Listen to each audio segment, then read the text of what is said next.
suis de la classe de Blacks et je vous présente ce livre. Le titre c'est Astérix et la rentrée de l'oiseau. L'auteur c'est René Goscinny et Albert Uderzo. Les illustrations sont d'Albert Uderzo, la maison d'édition Albert René et la collection Astérix. C'est une bande dessinée raconte des petites histoires, des Gaulois, Astérix, Obélix, des batailles avec les Romains. C'est très rigolo. Les Gaulois toujours gagnent.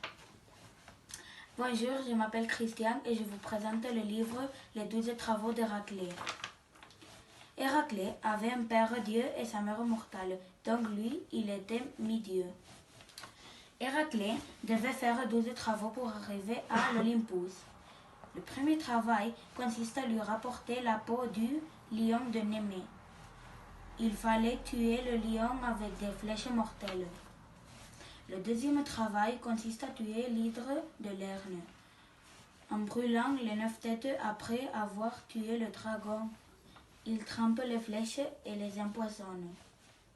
Pour le troisième travail, Héraclès chasse le sanglier d'Érymanthe, le charge sur ses épaules et le dépose aux pieds d'Éristée. Le quatrième travail, Héraclès doit ramener la biche Cérine à Éristée. Le cinquième travail consiste à rendre aux écuries d'Agia. Le sixième travail consiste à désuir les oiseaux du lac. Le septième consiste à capturer les juments de Diomède. Le huitième travail consiste à ramener les taureaux de Siète. Le neuvième travail consiste à amener les bœufs roux de Cérion, mais il possédait un troupeau de bœufs gardés par un berger. Eurystheon et par un chien à 3 têtes. Pour faire l'onzième travail, il doit ramener les pommes d'or du jardin des Hesperides. Le deuxième travail est un peu spécial, parce qu'Héraclès devait descendre aux enfers pour lui ramener à Eurysthée le chien de garde des portes souterraines. Merci pour m'écouter. Bonjour, je m'appelle Jana. Je vais me présenter ce livre. Il s'appelle Un Noël noir et blanc. Auteur Hélène Kiridi. Illustrateur Claudio Monet. Ici. Maison d'édition Magnar. Ici. Collection. Quelle histoire. Ici. Résumé.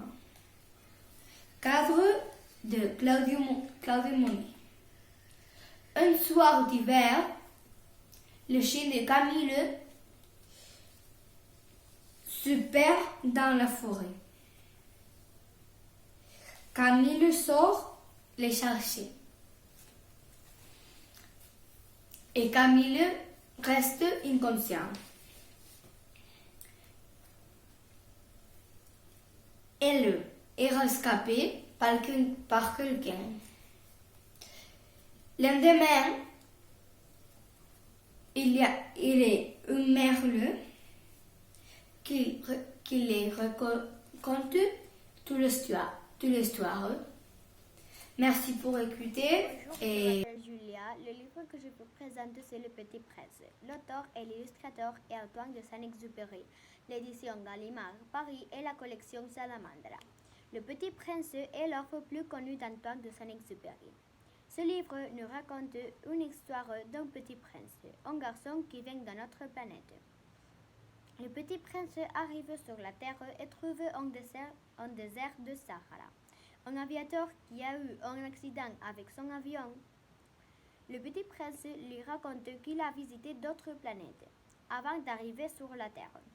Pendant son voyage, il a trouvé les personnes bizarres. L'aviateur apprend de nouvelles choses sur le petit prince. Finalement, le petit prince retourna sur sa planète. Merci pour avoir écouté mon résumé. Bonjour, je m'appelle Laia Cuenca Vidal et je suis de la classe d'All Blacks. Aujourd'hui, je vous parlerai sur le livre du lièvre et le grand génie de la bourse. L'auteur, l'illustrateur et la maison d'édition et la collection, c'est tout anonyme. Résumé, je pense que ce livre est très intéressant pour moi et je suppose que pour les autres personnes aussi. Il consiste qu'un jour, le grand génie propose au lièvre d'aller chercher une bourse pleine de petits oiseaux, une calebasse pleine de lait de biche et une serpent longue comme un bâton. J'aime beaucoup la partie où le lièvre lui donne ces trois choses au génie et je n'aime pas la partie où le génie propose au lièvre d'aller chercher ces trois choses. Si tu veux lire ce livre, je te le recommande beaucoup parce que avec ce livre, tu peux imaginer beaucoup de choses. Merci pour m'écouter. Je vais présenter le livre. Je vais présenter le livre de Hansel et Gretel. Ce livre parle de deux enfants qui sont Hansel et Gretel, qui sont frères, sa mère et son père. Un jour, sa mère se rend compte qu'ils n'ont pas pour manger et donc décide de laisser les enfants à la forêt. Mais la première fois, elle ne peut pas parce que les enfants ils trouvent la maison. Mais à la deuxième fois, les enfants ils ne trouvent pas la maison, mais trouvent la maison d'une sorcière. Cette maison était faite de pain, gâteaux, chocolat, gominoles, tout ça. Donc, la sorcière décide de prendre les deux enfants pour après se les manger. Mais Gretel, elle pousse la sorcière au four et donc il prend ses bijoux et ses diamants et il le porte à la maison. Quand ils arrivent, il lui donne le diamant au père parce que la mère elle avait mort. Et je n'aimais pas cette histoire parce que je trouve que c'est un peu violente parce que j'aimais pas la part que la mère laissait ses enfants à la forêt et que Gretel poussait la sorcière au four. Les plus belles histoires, je t'en remercie. Il était une fois une princesse endormie, un petit pantin de bois capable de folie, et trois petits cochons pour la famille ourson. Tous ces contes, ces histoires à jamais